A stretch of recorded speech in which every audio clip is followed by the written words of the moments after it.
नमस्कार। भारत में ना कानून की दुनिया में अक्सर दो शब्द हम सुनते हैं, लॉयर और एडवोकेट। अब आम बोलचाल में तो लगता है कि एक ही बात बिल्कुल है ना? बिल्कुल। लेकिन क्या सच में ऐसा है? जी क्या हर कोई जिसके पास लॉ की डिग्री है वो कानूनी तौर पर एडवोकेट भी होता है? बिल्कुल। हाल ही में सुप्रीम कोर्ट ने इसी इसी सवाल पर एक बहुत अहम फैसला सुनाया है। हम्म और इस फैसले ने एक पुरानी लेकिन अक्सर जिस पर ध्यान नहीं जाता हम्म उस बहस को फिर से जैसे जिंदा कर दिया है। हम्म आज हम इसी फैसले की गहराई में उतरेंगे। हम्म हमारा आज का मकसद बिल्कुल साफ है। हम्म एक तो ये फैसला समझना है, हम्म दूसरा लॉयर और एडवोकेट के बीच का जो कानूनी फर्क है हम्म उसे पूरी तरह साफ करना है, और सबसे जरूरी इसके असल मायने क्या हैं, हम्म खासकर उन लोगों के लिए जो या तो प्रैक्टिस कर रहे हैं, वकील हैं, हम्म या फिर लॉ के स्टूडेंट्स हैं। हम्म हम इस पर भी बात करेंगे कि कोर्ट ने कंपनियों के अंदर काम करने वाले वकीलों मतलब इन हाउस काउंसिल और अटॉर्नी क्लाइंट प्रिविलेज के बारे में क्या कहा है। हम्म। ठीक है, तो चलिए इसको थोड़ा और समझते हैं। सबसे बड़ा सवाल शायद यही है, क्या कोई वकील जो किसी कंपनी से सैलरी लेता है, पेरोल पर है, उसे कानूनी मामलों में वही सुरक्षा, वही विशेषाधिकार मिलते हैं जो एक इंडिपेंडेंट वकील को मिलते हैं? यहीं से बात मजेदार होती है।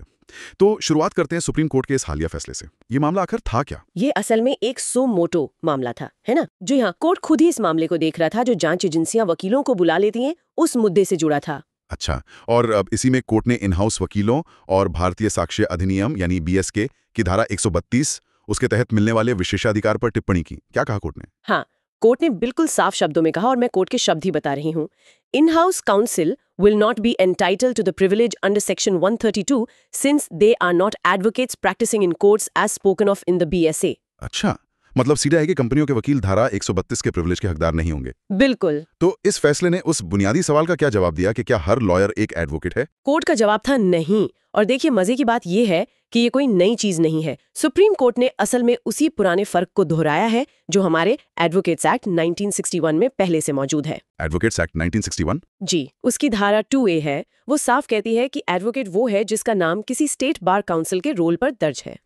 फिर धारा 29 और 33 है। वो कहती हैं कि सिर्फ एडवोकेट्स ही कोर्ट में, ट्रिब्यूनल में, कहीं भी प्रैक्टिस कर सकते हैं। ओके। दूसरी तरफ लॉयर शब्द है ना, वो एक जनरल टर्म है। कोई भी जिसके पास लॉ डिग्री है या कानूनी काम करता है वो लॉयर कहा जा सकता है, भले ही कोर्ट न जाता हो। अच्छा, तो ये फर्क हुआ एनरोलमेंट पर और प्रैक्टिस पर, मतलब बार काउंसिल में नाम होना और एक्टिव प्रैक्टिस करना। बिल्कुल। लेकिन फिर ये जो कंपनी में सैलरी पर काम करना है, मतलब इन हाउस वकील होना, वो इस सबको कैसे बदल देता है?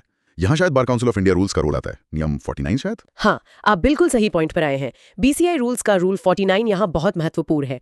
ये नियम साफ तौर पर कहता है कि अगर कोई फुल टाइम सैलरी वाली नौकरी कर रहा है तो वो एडवोकेट की तरह प्रैक्टिस नहीं कर सकता। अच्छा, क्यों? इसका लॉजिक क्या है? इसके पीछे सोच ये है कि वकालत एक इंडिपेंडेंट प्रोफेशन है, एक स्वतंत्र पेशा है। ये सिर्फ नौकरी नहीं है।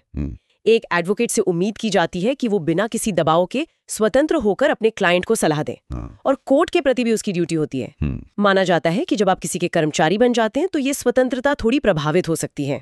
आपकी पहली जिम्मेदारी एम्प्लॉयर के प्रति हो जाती है। कोर्ट ने अपने इस फैसले में रेजनिश केवी बनाम के दीपा वाले केस का भी हवाला दिया। वो एक संविधान पीठ का फैसला था। उसमें भी यही कहा गया था कि अगर कोई लॉ ग्रेजुएट फुल टाइम नौकरी करता है तो उसे बार काउंसिल को बताकर अपनी प्रैक्टिस सस्पेंड करनी चाहिए। मतलब नाम भले रोल पर हो, प्रैक्टिस नहीं कर सकते जब तक नौकरी में है। जी बिल्कुल।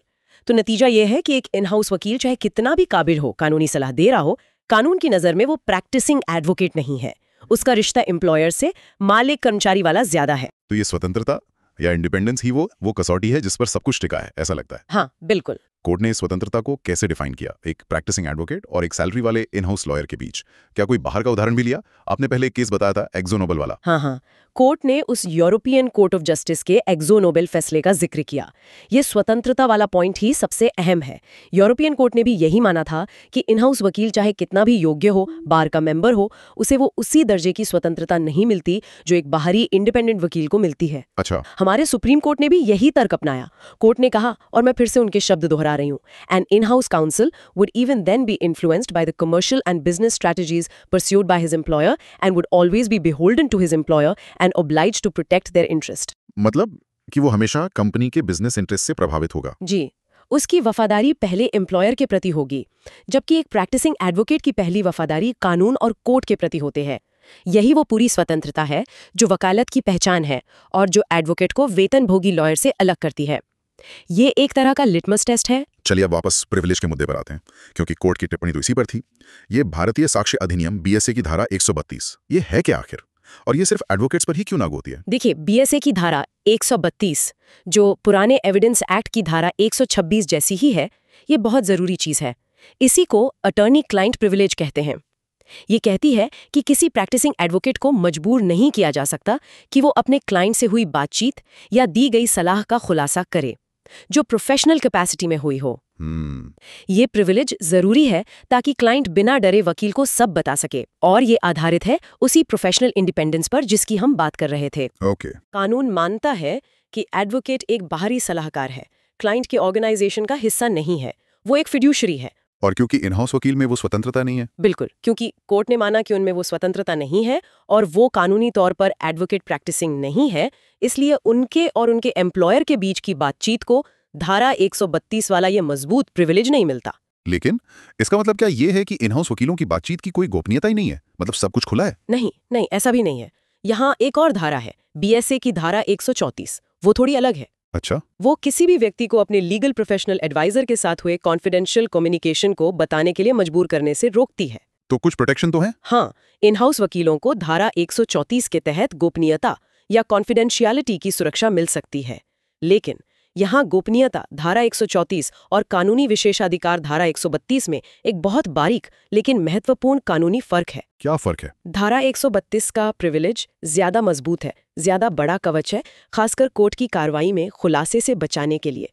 धारा 134 की सुरक्षा शायद उतनी न हो। कोर्ट का फैसला इसी अंतर को साफ करता है।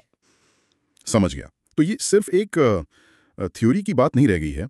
इसके असल दुनिया में क्या असर होंगे, खासकर कंपनियों के लीगल डिपार्टमेंट्स पर, जनरल काउंसिल पर, कंप्लायंस टीमों पर और जो नए लॉ ग्रेजुएट्स आ रहे हैं उनके लिए? हाँ बिल्कुल, इसके असर काफी गहरे और प्रैक्टिकल है।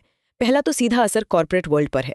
कंपनियों के लीगल डिपार्टमेंट्स, GC, कंप्लायंस टीमों को अब ज्यादा सावधान रहना होगा। उनकी जो इंटरनल कानूनी बातचीत है, जो इन हाउस वकीलों से होती है, उसे शायद वो मजबूत कानूनी प्रोटेक्शन न मिले जो बाहरी इंडिपेंडेंट वकील से सलाह लेने पर मिलती। मतलब लिटिगेशन में रिस्क बढ़ सकता है। हाँ, कह सकते हैं। उन्हें अपनी इंटरनल कम्युनिकेशन स्ट्रैटेजी पर शायद फिर से सोचना पड़े। दूसरा, ये फैसला इस बात को फिर से पक्का करता है कि भारत में लॉ प्रैक्टिस करने का अधिकार और उससे जुड़े प्रिविलेज सिर्फ डिग्री से नहीं मिलते। उसके लिए बार काउंसिल में एनरोलमेंट और इंडिपेंडेंट प्रैक्टिस जरूरी है। ये बात लॉ स्टूडेंट्स और यंग लॉयर्स के लिए बहुत जरूरी है जो अपना करियर चुन रहे हैं। उन्हें समझना होगा कि इंडिपेंडेंट प्रैक्टिस और इन हाउस रोल के कानूनी नतीजे और प्रोटेक्शन के लेवल अलग हैं। सही बात है। तीसरा, ये फैसला आज के लीगल लैंडस्केप को और साफ करता है। देखिए, आज कानूनी काम सिर्फ कोर्ट तक सीमित नहीं है। ये बोर्डरूम में है, स्टार्टअप्स में है, MNCs में है। ऐसे में ये क्लैरिटी जरूरी थी कि कौन एडवोकेट है और किसे वो प्रिविलेज मिलते हैं। तो जैसा आपने कहा, कोर्ट ने कोई नया फर्क नहीं बनाया है, बस जो पहले से था और शायद थोड़ा धुंधला गया था उसे फिर से साफ कर दिया है। तो कुल मिलाकर अगर हम सार निकालें, सुप्रीम कोर्ट ने साफ कर दिया लॉयर और एडवोकेट का कानूनी फर्क। हर लॉयर एडवोकेट नहीं होता, और इन हाउस वकील क्योंकि वो सैलरी वाले कर्मचारी हैं और उनमें वो जरूरी स्वतंत्रता नहीं है, इसलिए उन्हें BSA की धारा 132 वाला अटॉर्नी क्लाइंट प्रिविलेज नहीं मिलता। यही है ना? जी बिल्कुल, यही सार है। और इसका गहरा मतलब ये है कि एडवोकेट होना सिर्फ एक टाइटल नहीं है, ये एक जिम्मेदारी लाता है अपनी पेशेवर स्वतंत्रता बनाए रखने की। और इसी जिम्मेदारी के बदले में कानून कुछ खास अधिकार देता है, जैसे धारा 132 का प्रिविलेज।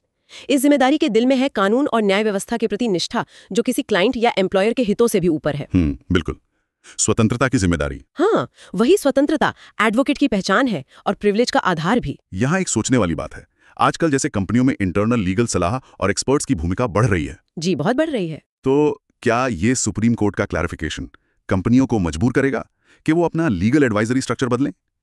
क्या वो सेंसिटिव मामलों में बाहरी वकीलों पर ज्यादा निर्भर होंगी? या फिर क्या ऐसा हो सकता है कि भविष्य में इंटरनल लीगल कम्युनिकेशन के लिए किसी नई तरह की प्रोटेक्शन या प्रिविलेज की मांग उठे? ये कुछ सवाल हैं जिन पर शायद आगे सोचा जाएगा। हाँ, ये देखने वाली बात होगी कि कॉर्पोरेट जगत इस पर कैसे रिएक्ट करता है। और अगर आप एक वकील हैं या कानून के छात्र हैं और इस तरह के कानूनी डेवलपमेंट्स और उनके एनालिसिस में आपकी रुचि है, तो हम आपको DLC legal news and knowledge channel को सब्सक्राइब करने के बारे में सोचने को कहेंगे। आपको ऐसे विषयों पर और भी गहरी चर्चाएं और अपडेट्स मिल सकती हैं।